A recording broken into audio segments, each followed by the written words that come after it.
Salve galera, estamos aqui com mais um vídeo e nesse vídeo vamos mudar a prova que estamos trabalhando.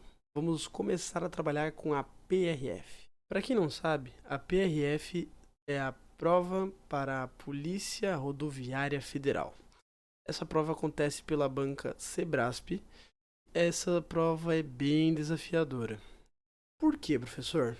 Então, primeiro que pode parecer uma coisa positiva. Todas as questões elas só têm certo ou errado. Então é ou C ou E, que você responde no gabarito no final. Mas uma resposta errada anula uma resposta certa. Estava lendo sobre isso e acredito eu, né, e por algumas leituras que eu fiz, que eles utilizaram desse recurso por conta dos chutes. As pessoas poderiam chutar, por exemplo, só uma resposta, só C ou só E a tendência é que seja bem parecida a quantidade de certos e errados, né? Seja bem equiparado, para não ficar muito estranho o gabarito, ficar tipo muito 7 erradas seguidas, sabe? E assim por diante.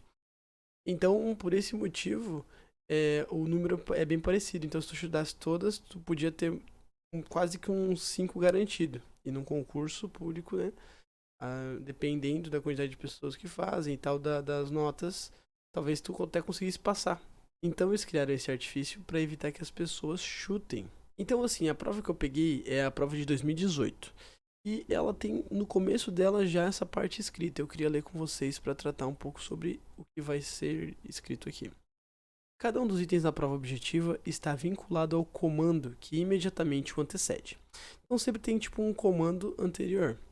De acordo com o comando, aqui cada um deles está vinculado, marque na folha de resposta para cada item o campo designado com o código C no que julgue o item certo. O campo designado com o código E, caso julgue o item errado. Então, C, se tu acha que o item está correto, e esse ele está errado. É semelhante ao verdadeiro e falso, né? A ausência da marcação ou marcação de ambos os campos não serão apenadas, ou seja, não receberão pontuação negativa. Então, caso você marque nenhuma ou as duas, né, marque C e E ou não marque nada, ele vai te dar como errado. Não vai ganhar o ponto da questão. Porém, você não vai ser penalizado. Agora, caso você erre a questão, então era C, você colocou E, ou era E, você colocou C, você é penalizado. Ou seja, esse erro vai neutralizar algum acerto que você teve. Então, o ponto principal que eu queria levantar para vocês é essa parte inicial, tá? Essas duas também ficam na prova para vocês lerem sobre. Na aula de hoje, nós vamos resolver a questão, e a questão ela tem um comando, e esse comando eu vou ler com vocês também prontamente, e esse comando ele vai estar vinculado a mais de uma das questões. Então a questão que nós vamos resolver da prova hoje é a questão 21. Vamos lá. Então vamos lá, galera. Nós temos como comando das próximas questões o seguinte, e eu vou sempre ler ele novamente quando for resolver as próximas questões, beleza? Uma unidade da PRF interceptou durante vários meses lotes de mercadoria vendidas por uma empresa com a emissão de notas fiscais falsas. A sequência dos números das notas fiscais apreendidas ordenados pela data de interceptação é a seguinte: 25, 75, 50, 150, 100, 300, 200, 600, 400, 1200, 800 e assim por diante. Tendo como referência a situação hipotética, julgue os itens seguintes, considerando que as sequências dos números das notas fiscais apreendidas seguem o padrão apresentado. Então esse padrão aqui ele já está dividido na ordem, é o que tudo indica, pelo que a questão quer dizer. Né? Tem um fator tempo envolvido aí que são as datas, né? O interessante é que a questão ela simula uma situação da PRF, né? Claro que é uma situação bem específica, com números redondos e tudo mais, mas a prova toda ela tem uma pegada assim. E percebam que aqui ele diz respeito aos itens seguintes, então esse comando não diz respeito só à questão 21, e sim às próximas. Então vamos ler a questão do 21 propriamente dita, que é a primeira de matemática desta prova. O padrão apresentado pela referida sequência, ou seja, por essa sequência aqui, indica que os números podem corresponder, na ordem em que aparecem, às ordenadas de pontos do gráfico de uma função afim de inclinação positiva. Para responder essa questão ela tem um texto bem, assim, As questões elas têm textos curtos, né? Porque é para falar se é verdadeiro ou falso, se é certo ou errado. Mas eles mandam uma sequência de coisas e daí tu tem que parar para pensar um pouquinho. Então vamos lá. Primeiro, o que é uma função afim? Né? Função afim, primeiro vamos falar sobre função, né? Função é quando... Então, primeiramente, vamos entender o que é uma função para a gente chegar na parte da função afim. Função é normalmente aquele f de x igual, aí temos uma fórmula, tá? E aí, como funciona? Vamos pegar aqui 2x, por exemplo. Eu deposito um valor aqui para x e ele me retorna um valor para y, ou seja, f de x, né? Que é o meu y. Tá, professor, e aí? E aí que, colocando vários valores para esse x, ele vai me dar vários valores para y. E aí, imagina que eu tenho um gráfico aqui, né? E aí, nesse eixo são os valores para x e nesse eixo são os valores para y. Imaginem comigo. Então, quando o x é 1, 1 vezes 2 dá 2. O meu y vai ser 2. Quando o y é 2, o meu y vai ser 4. E assim por diante, eu vou criando vários pontos. Vários pontos. Acontece que entre esses pontos também tem pontos e pontos e pontos e pontos. E no final, eu vou acabar tendo uma reta. Então, os gráficos, eles formam a partir dos vários pontos que a gente colocaria entre aspas para x, tá? Mas a gente estuda e depois sabe melhor. E eu não preciso ficar fazendo ponto, ponto, ponto, ponto, ponto. Quando ele fala de função afim, eu já tenho uma noção do que a função afim é. A função afim, ela tem um formato que é dito como ax mais b. Ou seja, ela é x multiplicado por um valor, eu estou chamando de a. Esse caso pode ser 1, menos 1, 3 quartos, qualquer valor, sem que seja 0, né? Porque senão ela é considerada constante. E b, um outro valor. E o a e o b, eles têm efeitos aqui. Então, se o a for negativo, ela vai descer, ela vai ser assim, descendo, então, né, se esses forem os eixos. Se o a for 0, ela seria assim, né, constante. Esse aqui seria a reta, né? Mas então o ponto aqui que eu quero levantar é esse. Esse aqui é o formato da função. A função afim, ela é conhecida por ser uma reta. Esse exemplo aqui que eu fiz, ela é uma função afim. É literalmente uma reta. Ela vai de um ponto a outro, uma linha reta.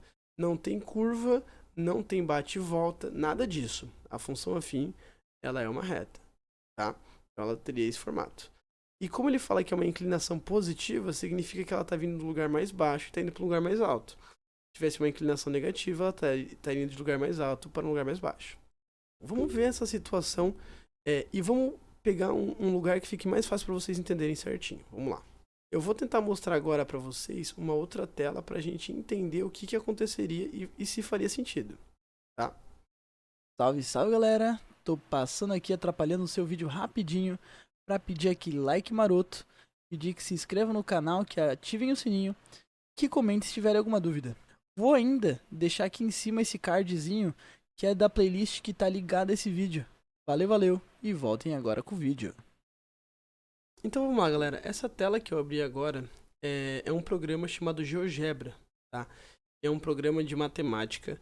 Eu acho que ele vai ser muito interessante para nos mostrar um ponto de vista aí sobre essa questão e sobre por que não é uma reta. Olha que louco. Ele dá alguns valores ali em referência à sequência de números. Então temos 25, 75, 50, 150, 100, 300. Todos esses números formam um valor na sequência. Então o que eu vou fazer?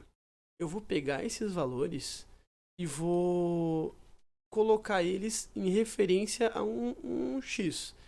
Então, por exemplo, quando o x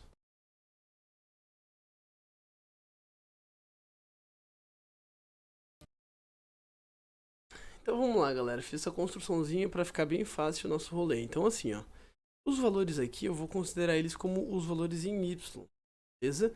Então o meu valor em x vai ser como se fosse a contagem do mês. Vamos pensar em mês, assim. Vamos pensar em mês, o segundo mês, terceiro mês, em datas desse jeito. Ou primeiro dia, segundo dia, assim por diante. Então o primeiro valor que eu recebi foi 25.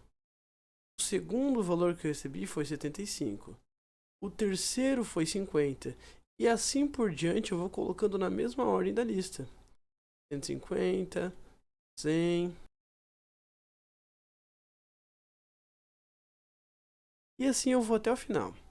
Então, o que eu vou fazer agora? Eu vou pegar esses valores e transcrever no programa GeoGebra que eu acabei de falar para vocês. Como que eu vou fazer isso? Vamos lá.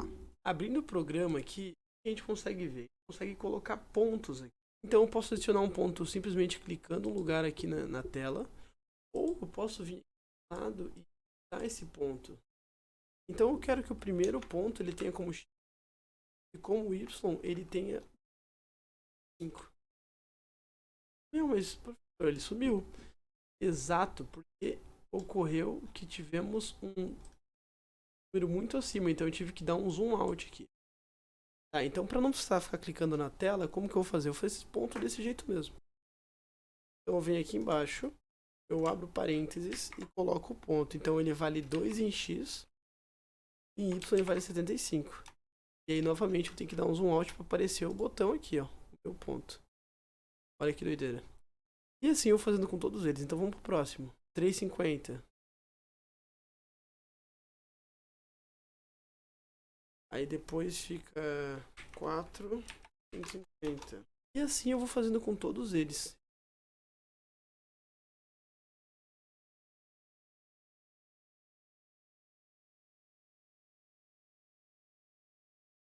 Então vamos lá. Claro que eu preciso dar um zoom out bem grande para conseguir olhar todos esses caras. Mas será que eu consigo fazer uma reta que passe por todos eles? Olha isso. Parece que tá passando, né? Parece que tá. Mas ó, esse cara tá fora, esse cara tá fora, esse cara não tá bem dentro se eu dou zoom. Tá vendo?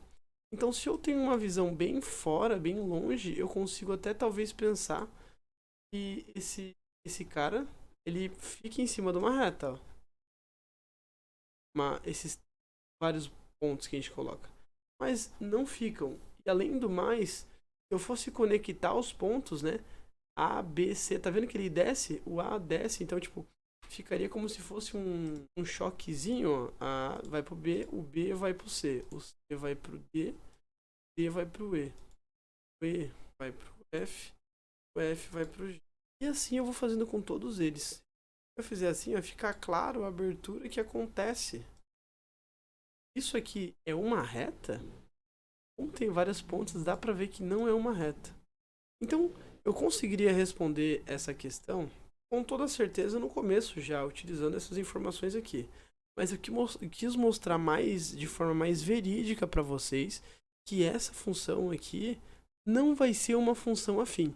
Ela vai ter uma inclinação positiva, porque quer dizer, ela cresce de certa forma, mas ela não é uma função afim. Ou seja, a nossa primeira questão, que é a questão 21, ela é uma questão que a resposta é errada. A afirmação é errada. Beleza, galera? Por hoje é só. Se cuidem, não se esqueçam de se inscrever no canal, dar aquele like maroto pra nós, ativa o sininho e caso tenha alguma dúvida, não se esqueçam de comentar no vídeo também. Se quiserem que a gente faça um vídeo específico sobre funções, função afim e tudo mais, estou à disposição. Beleza? Deixem nos comentários para eu saber em que ponto vocês estão e tudo mais. Um forte abraço e tchau, tchau.